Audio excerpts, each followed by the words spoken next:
తాకట్టులో ఉన్న బంగారాన్ని విడిపించి ఆ రోజు ఆన్లైన్ రేటుకే మేము కొంటాం. Sharma gold company. నమస్తే, వెల్కమ్ టు సుమన్ టీవీ. నేను గిరిజ. 2025 నూతన సంవత్సరంలో భాగంగా ద్వాదశ రాశుల వారికి ఏ విధంగా రాశి ఫలితాలు ఉండబోతున్నాయి, వారి నక్షత్రపరంగా ఎలాంటి ఫలితాలని లేదంటే ఎలాంటి అదృష్టాన్ని వాళ్ళ దరికి చేరుతుంది. అండ్ అలాగే ఈసారి కనుక మనం చూసుకుంటే గ్రహాల విషయానికి వస్తే 4 గ్రహాల మార్పు అనేది ఈ నూతన సంవత్సరంలో సంభవిస్తోంది. సో కొంతమందికి అయితే శని గ్రహం వదలటం వల్ల అమ్మయ్య అనుకునే పరిస్థితిలో ఉన్నవారు కొన్ని రాశుల వారైతే, ఇక మిగతా రాశుల వారైతే అబ్బా శని పట్టేసుకుంది అని బాధపడేవారు మరికొంతమంది. సో ఏ రాశి వారికి ఎలా ఉందో తెలిపేందుకు ఇవాళ మనతో పాటు ప్రముఖ జ్యోతిష పండితులు గోనుగుంట్ల సురేష్ బాబు గారు ఉన్నారు. వారితో మాట్లాడి తెలుసుకునే ప్రయత్నం చేద్దాం. నమస్కారం గురువు గారు. నమస్కారం అండి గిరిజ గారు. గురువు గారు, కుంభరాశి వారికి 2025వ సంవత్సరం నూతన సంవత్సరం కాబట్టి, సో ఈ సంవత్సరంలో ఆ రాశి వారికి మేజర్గా ఎలా ఉండబోతుందంటారు రాశి పరంగా అలాగే నక్షత్ర పరంగా? అండ్ అదే కాకుండా వాళ్ళకి ఏలినాటి శని నడుస్తుంది ఇంకా, సో ఆ ప్రభావం ఏ విధంగా ఉండబోతుంది అంటారు? ఒక్కసారి తెలియజేస్తారా?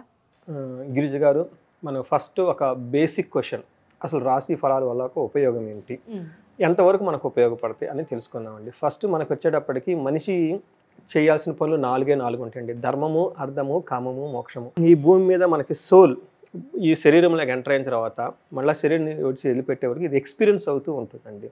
వీటికి 4 రకాల చుట్టూ తిరుగుతూ ఉంటుందండి. ఒకటి ధర్మానికి సంబంధించి, ధనానికి సంబంధించి, తనకన్నా ఏమైనా కోరికలు ఉంటే కోరికలకు సంబంధించి, అలానే మోక్షానికి సమాజంలో ఉన్నతంగా ఎదగాలి అన్న ఒక తృష్ణతోటి మనిషి ఉంటూ ఉంటాడు అనమాట. అయితే వీటిని సాధించుకోవడం మనకి ఈజీ కాదండి. చాలా ప్రతికూల పరిస్థితులు ఉంటాయి, ఎన్నో నెగిటివ్ ఫోర్సెస్లు ఉంటాయి అన్నమాట.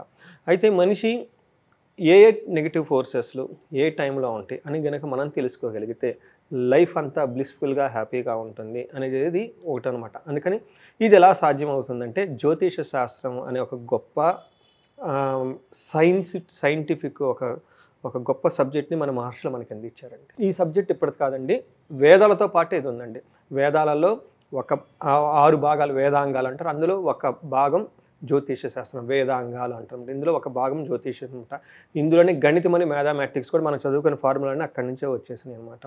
ఇందులో వచ్చేటప్పటికి మనకి ఏం తెలుసుకోవచ్చు అంటే, మనకున్న గ్రహస్థితులను బట్టి, నక్షత్రాల ఫలితాలను బట్టి మనిషికి ఏ ఏ పరిస్థితులు అనుకూలంగా ఉండి ప్రతికూలంగా ఉన్నాయో తెలుసుకోవచ్చు అనమాట. ఇది మనకి డైరెక్ట్ బ్రహ్మ ఇచ్చిన మహర్షుల ద్వారా వచ్చిన గొప్ప జ్ఞానం అనమాట. సో ఈ జ్ఞానాన్ని మనం ఉపయోగించుకొని ఫస్ట్ తెలుసుకోవటం ఇంపార్టెంట్ అనమాట. అందుకని మనకి awareness is the key to success అంటారనమాట. మనకి సక్సెస్ రావాలంటే తెలుసుకోవాలంట. ఎవరైతే జీవితంలో పైకి ఎదగాలనుకుంటున్నారో ఇవన్నీ తెలుసుకోవడం చాలా ఇంపార్టెంట్. అందుకని మనకి చిన్నప్పటి నుంచి ఎడ్యుకేషన్ ఎందుకు పంపిస్తారండి, పనికి పంపించవచ్చు కదా, చదువు ఎందుకు చదివిస్తారంటే అన్నీ తెలుసుకోవాలి, చుట్టూ ఏమవుతుంది అనమాట. అందులో మనం వదిలేసిన ఒక సబ్జెక్టు జ్యోతిష శాస్త్రం అండి. ఇది సైన్స్ ఆఫ్ సైన్స్ అని చెప్పుకోవాలంట. దాన్ని మనం వదిలేసాం కాబట్టి దీని ప్రకారం మనం కనుక చూసుకుంటే, కుంభరాశి కనుక చూసుకుంటే 2025 సంవత్సరానికి ఫస్ట్ మనం ఈ కుంభరాశిలో ఉన్న వాళ్ళని చూద్దాం. ధనిష్ట 2, 3, 4 పాదాలు, శతభిషం 1, 2, 3, 4 పాదాలు, పూర్వభాద్ర 1, 2, 3 పాదాలంతా మనకి కుంభరాశి కింద వస్తారు. అయితే మన పేరు బలం కనుక చూసుకుంటే వీళ్ళకి గు, గే, గో, సా, సి, సు, సే, సో, దా ఈ అక్షరాలు మోరార్లెస్ ఇదే సౌండ్తో ఉన్న వాళ్ళంతా మనకి కుంభరాశి కింద వస్తారని చెప్పుకోవాలన్నమాట.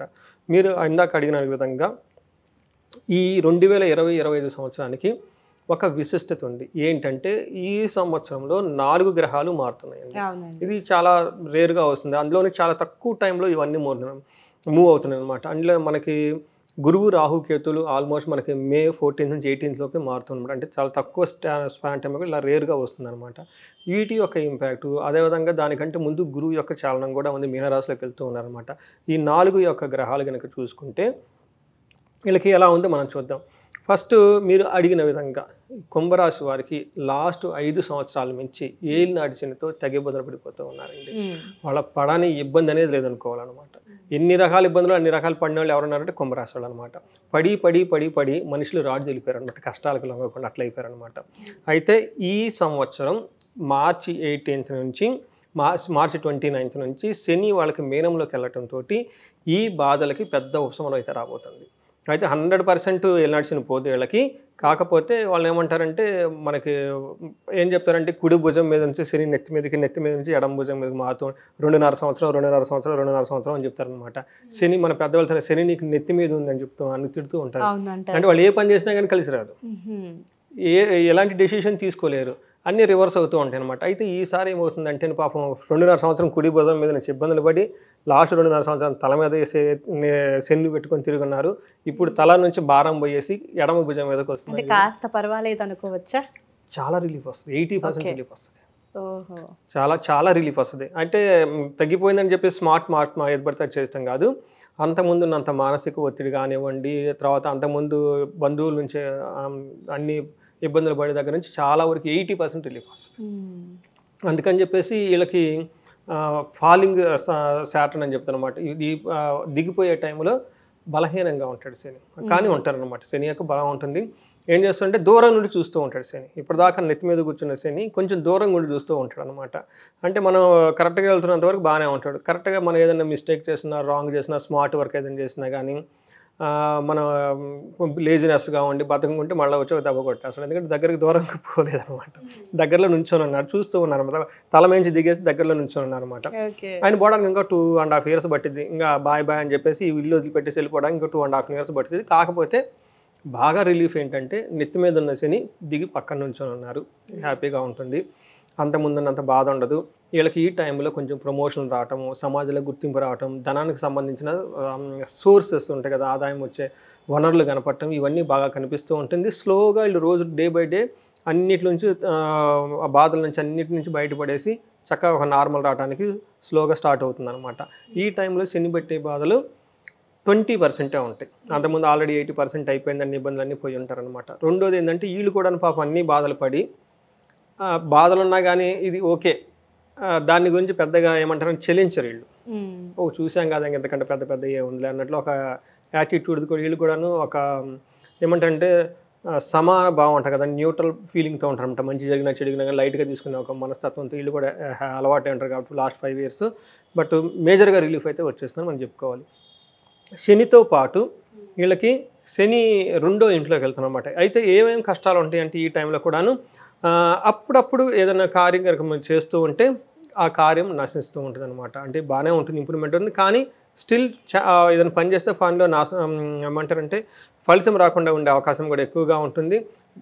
సొంత వాళ్ళతో గొడవలు పడే అవకాశం ఎక్కువగా ఉంటుంది. ఫ్రస్ట్రేషన్ ఎక్కువైపోయి ఏదో స్మార్ట్ వర్క్ చేద్దాము, పాప చింతన ఏదో ఒక పాప పని చేద్దాము అన్న ఆలోచన కూడా ఎక్కువగా ఉండే అవకాశం ఎక్కువగా ఉంటుంది. బట్ ఓవరాల్గా చాలా అయితే రిలీఫ్ ఉంటుందని మనం చెప్పుకోవాలి. గురువు ఏం చేస్తున్నారంటే వీళ్ళకి ఇంకొక మంచి హ్యాపీ న్యూస్ రాబోతుంది. ఏంటంటే వీళ్ళకి గురువు మే వరకు 4వ ఇంట్లో ఉన్నారండి.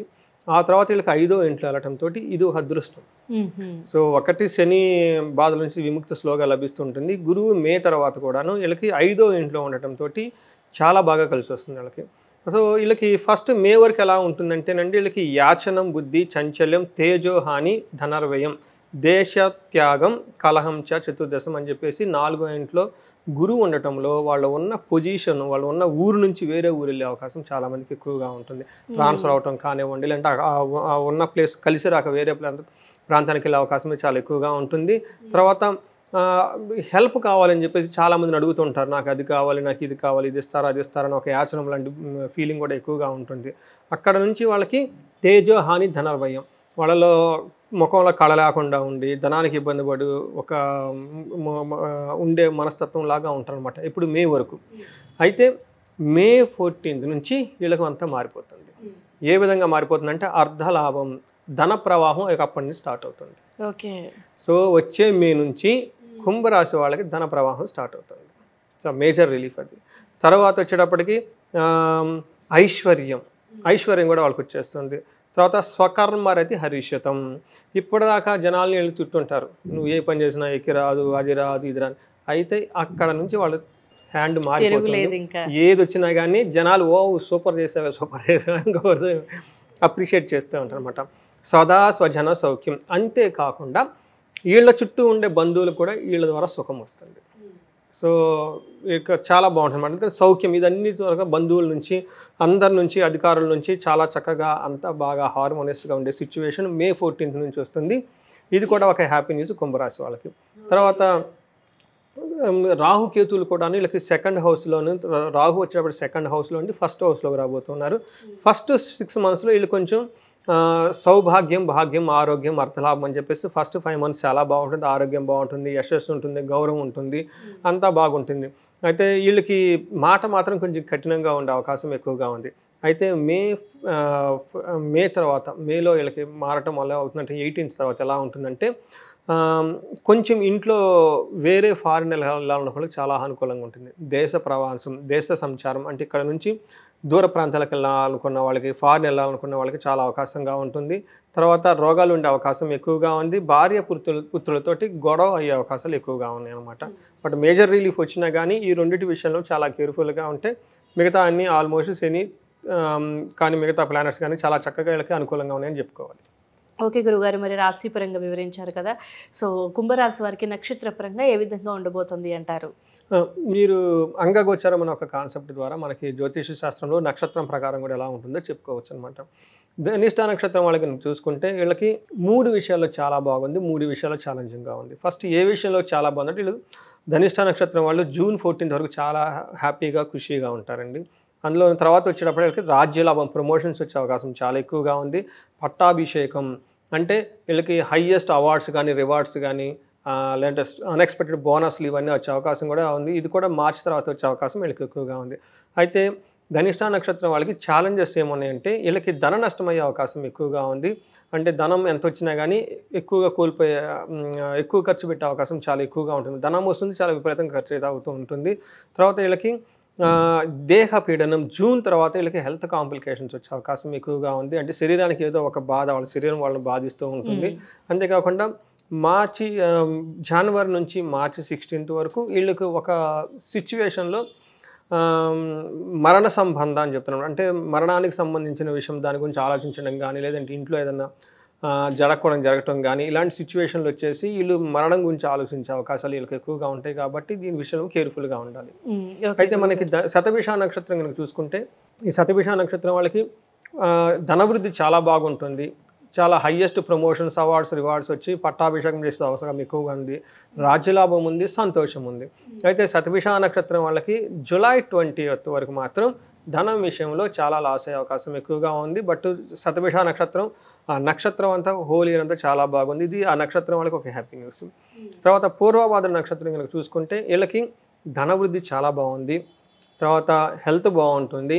తర్వాత పట్టాభిషేకం, ఒక హయ్యెస్ట్ పొజిషన్లో వచ్చేసి ఒక అవార్డ్స్ కానీ, రివార్డ్స్ ఇవన్నీ వచ్చే అవకాశం ఎక్కువగా ఉంది. ఇప్పటిదాకా బాగా కష్టపడి ఉంటే దానికి ఒక గుర్తింపు లభించేసి ఒక ఉన్నతమైన సమాజంలో పొజిషన్కి వెళ్ళే అవకాశం చాలా ఎక్కువగా ఉంది పూర్వభాద్ర నక్షత్రం వాళ్ళకి.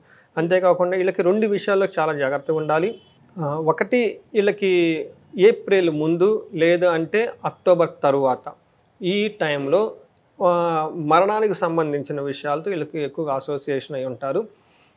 ఈ విషయాన్ని వాళ్ళు కొంచెం గమనించుకొని జాగ్రత్తగా ఉండాలి. హెల్త్ కానివ్వండి, లేదంటే ఎలా పడితే అలా క్యాజువల్గా ఉండకుండా కొంచెం జాగ్రత్తగా ఉంటే చాలా బాగుంటుంది. ఓకే గురుగారు, అయితే మరి కుంభరాశి వారికి 2025 సంవత్సరంలో వారి సమస్యల నుండి బయటపడడానికి ఏదైనా పరిహారాన్ని తెలియజేస్తారా?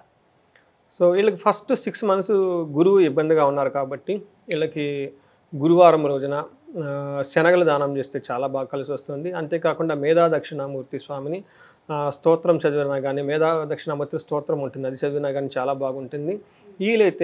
వీళ్ళు ఆశ్రమాలను విజిట్ చేయటము, తర్వాత గురువుల్ని విజిట్ చేయటము, ఇవన్నీ చేస్తే ఇంకా బాగుంటుంది. అంతేకాకుండా వీళ్ళు గుంటూరు దగ్గర కోటప్పకొండ అని ఉంటుందండి, అక్కడ మేధా దక్షిణామూర్తి స్వామి టెంపుల్ ఉంటుంది.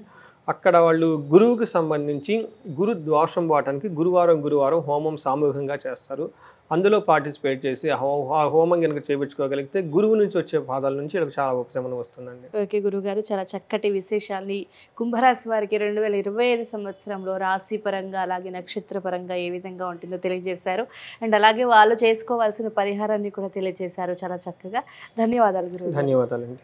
సో రాశి పరంగా కానివ్వండి, లేదంటే జాతక పరంగా కానివ్వండి, మీకు ఏవైనా సమస్యలు ఉన్నాయి, తెలుసుకోవాలి జాతక చక్రం ఏ విధంగా ఉంటుందో, ఇలాంటి డౌట్స్ మీకు ఏమైనా వచ్చినప్పుడు గురువుగారిని సంప్రదించాలనుకునేవారు కింద స్క్రోల్ అవుతున్న నెంబర్ని కాంటాక్ట్ చేస్తే గురువుగారు కంపల్సరీ మీ సమస్యకి పరిష్కారాన్ని చూపిస్తారు.